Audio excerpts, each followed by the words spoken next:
Bismillahirrahmanirrahim. Assalamualaikum warahmatullahi wabarakatuh. Alhamdulillahirabbil alamin.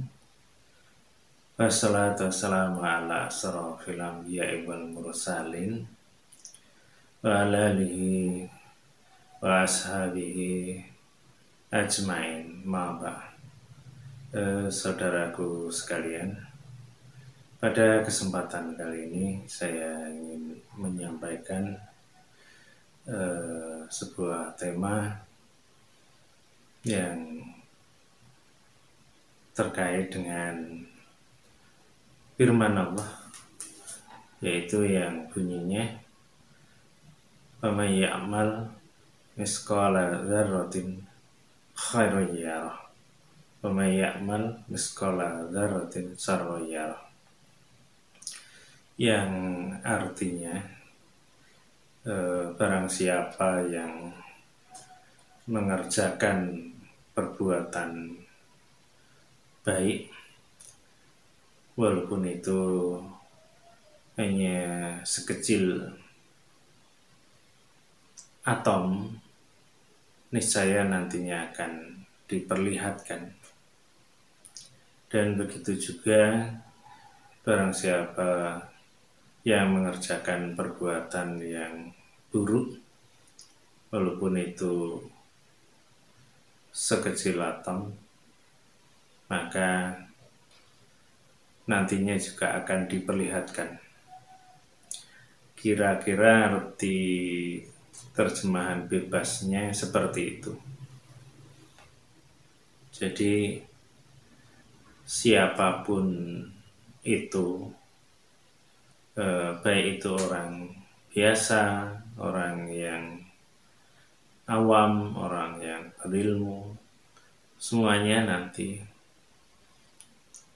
apa yang dilakukannya di dunia itu pasti akan diperlihatkannya nanti di akhirat, walaupun itu sangat kecil sekali. Sehingga dengan Allah menyampaikannya di dalam Al-Quran seperti itu, agar kita itu ya hati-hati dalam beramal ataupun berbuat.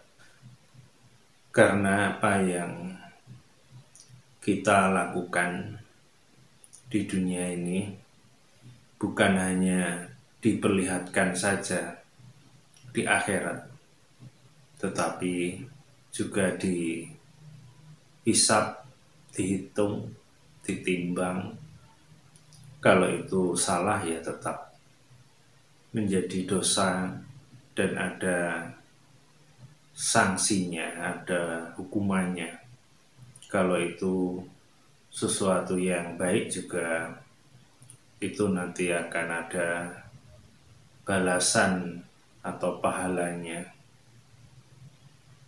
Insya Allah seperti itu.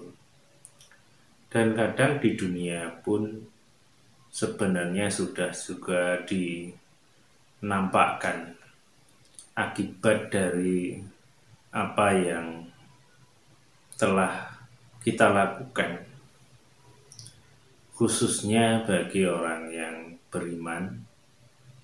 Kalau yang kita lakukan itu keliru atau salah, pada saatnya Allah akan mengingatkan kita, menegur kita, karena kasih sayang Allah.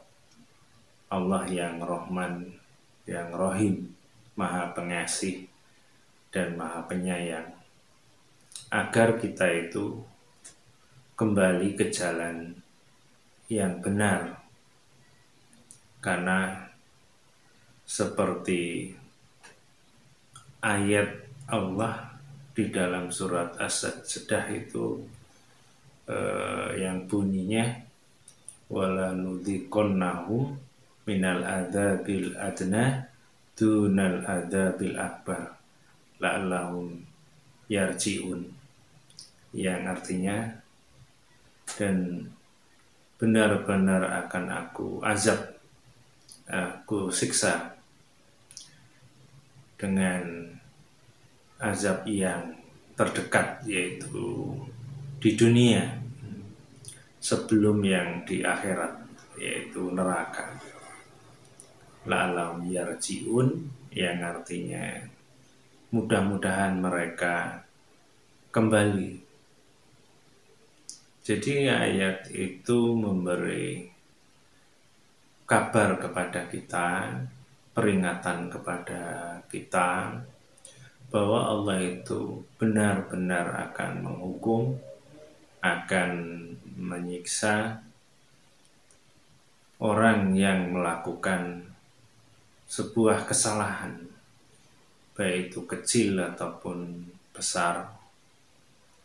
Dan itu hukumannya ada di dunia, yang nantinya juga ada di akhirat.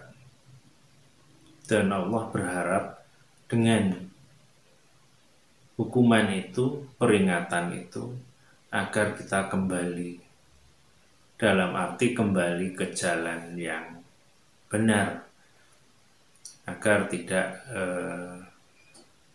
kita dalam keadaan berdosa, sehingga dosa itu kalau tidak dimohon ampunkan kepada Allah, maka itu akan menjadi hukuman nantinya di akhirat.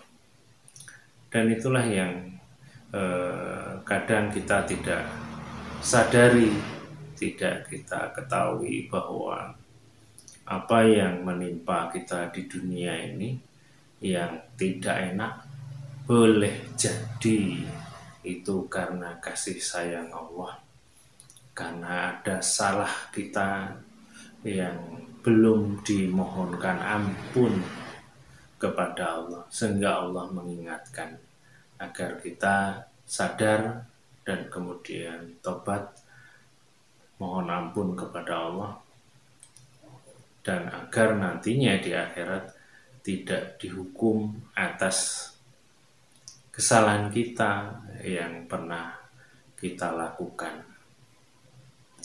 Umpamanya kesalahan itu yang mungkin dianggap kecil, dianggap mungkin hal yang lumrah, biasa, yang tidak kita sadari bahwa itu tetap menjadi catatan Allah.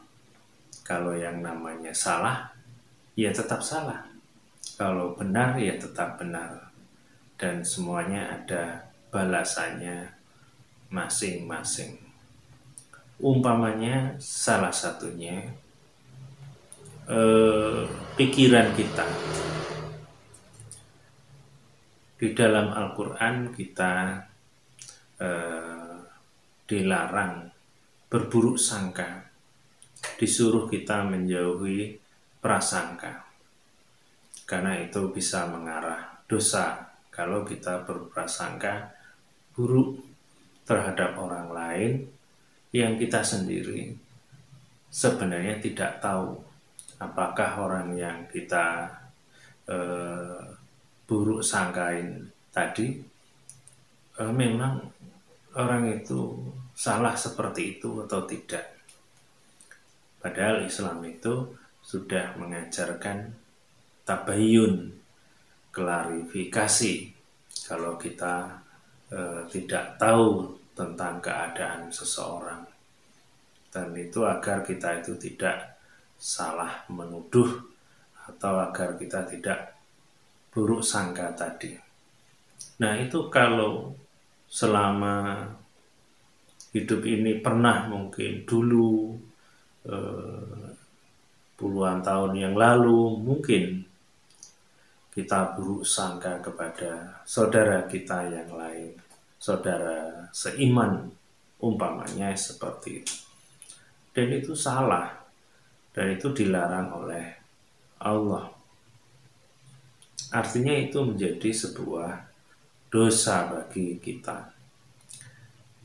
Dan sudahkah kita itu minta ampun kepada Allah atas kekeliruan kita karena kita telah menyangka atau buruk sangka kepada saudara kita tadi. Walaupun saudara kita tidak tahu, orang lain tidak tahu, tidak ada orang yang tahu selain kita sendiri. Dan tentunya Allah yang Maha tahu atas apa yang kita lakukan, termasuk apa yang kita pikirkan tadi. Nah, kalau kesalahan itu belum pernah kita lakukan untuk mohon ampun kepada Allah, artinya dosa itu masih tercatat rapi di kitab atau buku catatan amal kita. Dan itu kalau sampai itu dibawa mati belum mohon ampun, bisa saja, boleh jadi kesalahan itu masih, sehingga itu menjadi hukuman nantinya di akhirat atau mungkin di alam kubur. Naudzubillah. Dan disitulah yang Allah lakukan, boleh jadi dengan kita itu di dunia itu diingatkan dengan mungkin dengan sakit kepala umpamanya. Boleh jadi itu Allah mengingatkan kita kalau kita pernah berpikir yang tidak baik kepada saudara kita yang lain atau berpikir buruk sangka, sehingga Allah mengingatkan kita agar kita itu minta ampun kepada Allah. Karena kita sebagai orang yang beriman, yang sudah sholat, yang sudah puasa, zakat, haji umpamanya, tapi ada kesalahan yang kelihatannya kecil, tapi tetap itu menjadi masalah nantinya bagi kita kalau kita tidak mohon ampun kepada Allah. Karena orang yang beriman, orang yang disayang oleh Allah itu, ya Allah tidak ingin hambanya yang baik itu disiksa di akhirat di neraka. Bukankah orang-orang yang terkasih, orang-orang yang terpilih kekasih Allah itu biasanya seperti itu? Contohnya Nabi Adam. Nabi Adam, orang pilihan, orang pertama, dan yang pernah merasakan nikmatnya surga. Tapi kalau Nabi Adam itu orang pilihan, kekasih Allah, melakukan kesalahan, maka Allah segera mengingatkan agar jangan melakukan kesalahan itu yang kedua kalinya. Bukankah kita ingat bagaimana Nabi Adam melanggar perintah Allah, jangan mendekati pohon kuldi, tapi Nabi Adam melakukannya. Dan itu sepertinya ya hal yang sepele, hal yang kecil, hanya pohon kuldi. Padahal di surga itu belum ada orang kecuali Nabi Adam dan Hawa istrinya, tidak ada orang lain. Artinya buah-buahan di situ tidak ada yang memerlukan, tidak ada yang makan. Tapi kenapa Allah melarangnya? Yaitu hanya sekedar sebagai ujian, apakah Nabi Adam itu taat kepada Allah atau tidak. Sehingga ketika Nabi Adam melakukan kesalahan itu, Allah memberi peringatan agar jangan sampai melakukan kesalahan lagi, karena kalau itu tidak segera juga mohon ampun, maka itu akan menjadi dosa yang akan dibawanya di akhir hayatnya, dan itu bisa menjadi hukuman nanti di akhirat. Begitu juga Nabi Yunus, ketika Nabi Yunus berdakwah, umatnya yang didakwahinya belum menerima kebenaran dakwah itu. Kemudian Nabi Yunus ada rasa marah atau jengkel, kemudian meninggalkan umatnya. Dan Allah menghukumnya dengan dimakan ikan. Dan kemudian Nabi Yunus minta ampun kepada Allah, dan Allah mengampuni kesalahannya. Jadi itu juga sebagai pelajaran bagi kita, bahwa orang yang berdakwah sekalipun, Nabi sekalipun, kalau cara dakwahnya itu dicampuri dengan sesuatu yang keliru, ada rasa jengkel, marah, hanya karena umatnya tidak mau, maka tetap siapapun akan dihukumi salah. Dan untungnya saja Nabi Yunus segera minta ampun kepada Allah.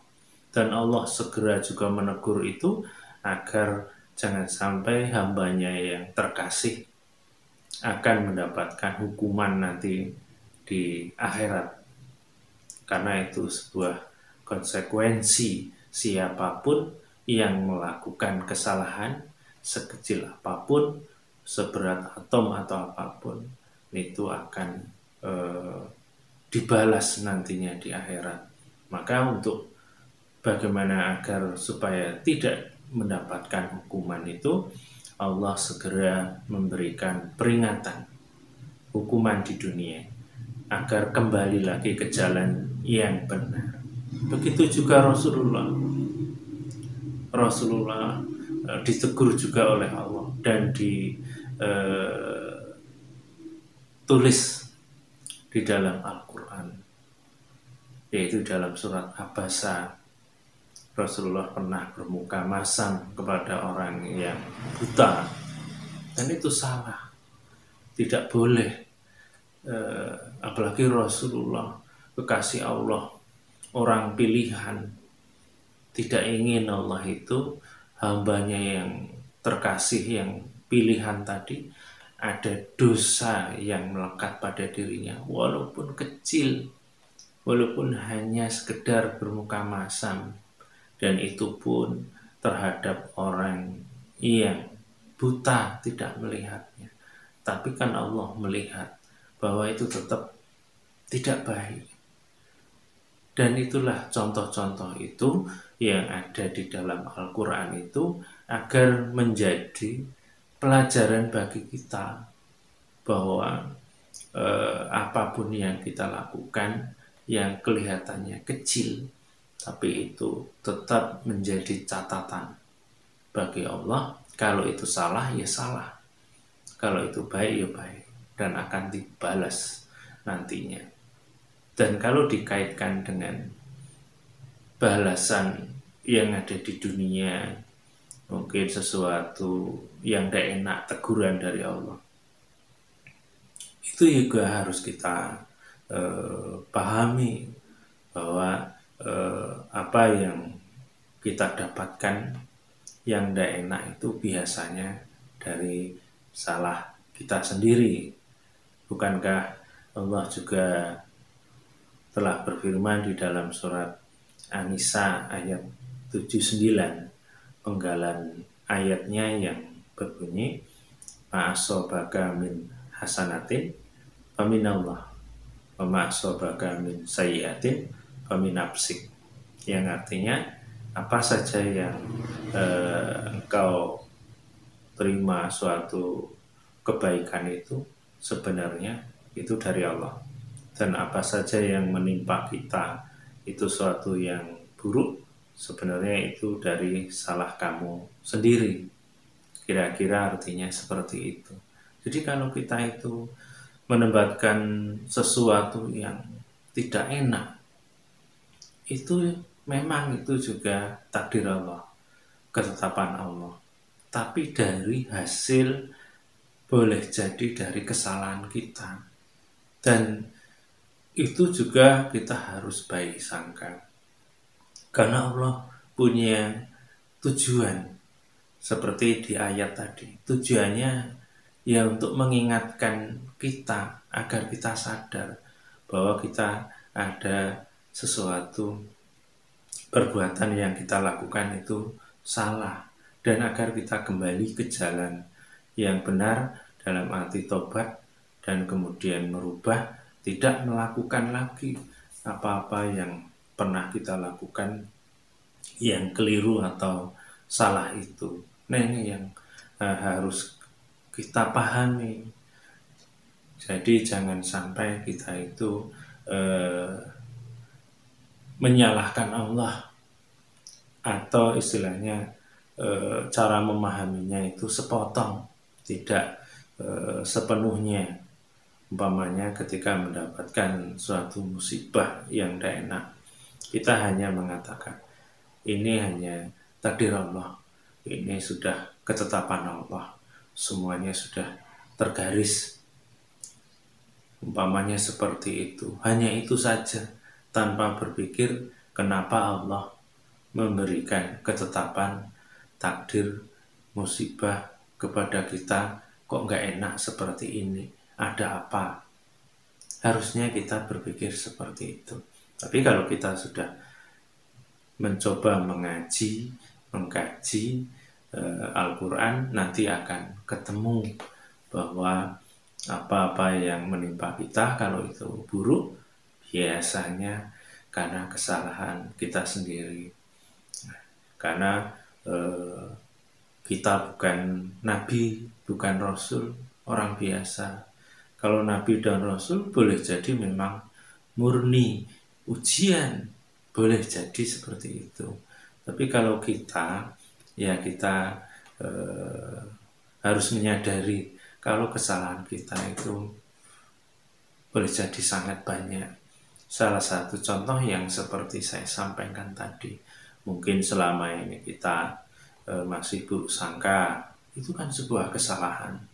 Dan juga mungkin kadang sering mencari-cari kesalahan orang lain, itu juga kesalahan. Belum lagi kita itu jengkel, marah umpama mirip kayak kisahnya Nabi Yunus tadi.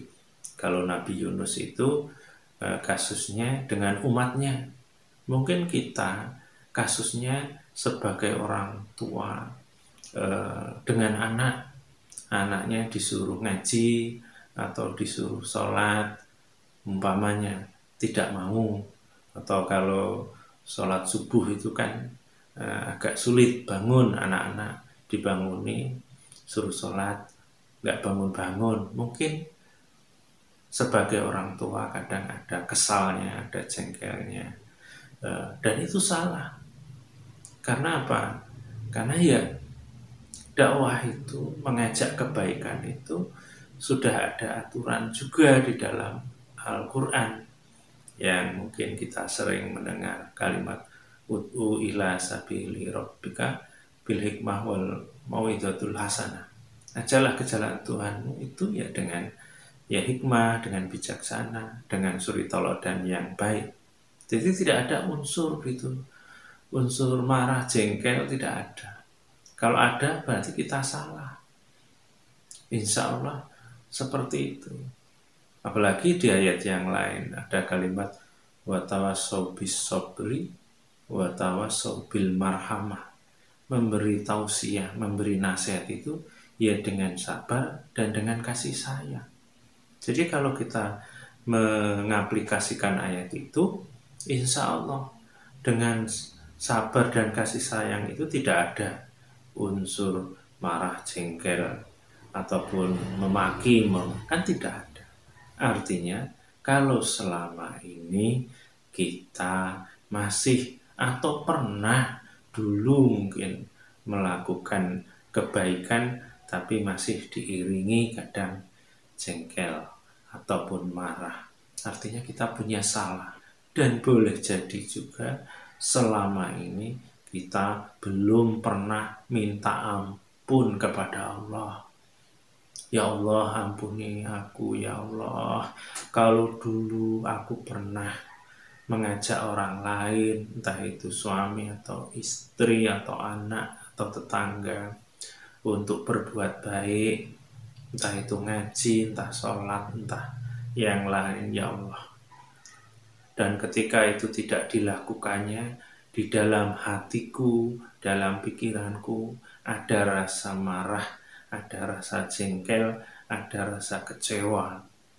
Padahal semuanya itu adalah hanya sebagai ujian bagiku.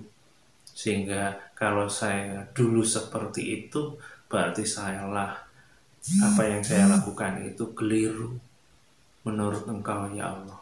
Dan kalau itu menjadi dosa bagiku, ya Allah, ampuni aku ya Allah, ampuni ya Allah. Kira-kira seperti itu. Dan pernahkah kita melakukan itu? Kalau belum, berarti kita punya PR, punya tugas untuk mohon ampun. Dan mohon ampun itu pun tidak hanya sekali. Karena apa? Karena yang pertama, karena kita melakukannya mungkin berulang kali, sudah berapa tahun. Kemudian yang kedua, ketika kita mohon ampun, kita tidak tahu apakah yang kita mohonkan itu sudah dikabulkan atau belum. Apakah yang kita lakukan itu juga sudah kita istilahnya itu tidak kita lakukan lagi, dalam arti sudah merubah sehingga besok-besok tidak seperti itu. Karena Allah juga ingin melihat ketika kita mohon ampun, sudahkah kita itu tobatnya, tobatan nasuha yang benar-benar sehingga tidak mengulanginya lagi. Kan seperti itu. Dan bahkan sebenarnya kalau kita coba renungi, banyak sekali kesalahan-kesalahan kita yang kita lakukan yang berhubungan dengan ya hal-hal yang kelihatannya kecil, kelihatannya sepele, tapi itu besar sebenarnya. Persoalan itu bagi Allah tetap tercatat. Maka untuk itu mari kita lebih hati-hati lagi dalam berbuat, melakukan sesuatu agar kita tidak terjerumus dalam kesalahan yang berkepanjangan, dan belajar tidak meremehkan hal-hal yang kelihatannya kecil tadi. Nah, ini saja yang bisa saya sampaikan. Mudah-mudahan ini bermanfaat bagi kita, bagi saya. Dan kalau ada yang kurang pas atau keliru, saya mohon maaf. Dan kepada Allah mohon ampun. Dan saya akhiri. Assalamualaikum warahmatullahi wabarakatuh.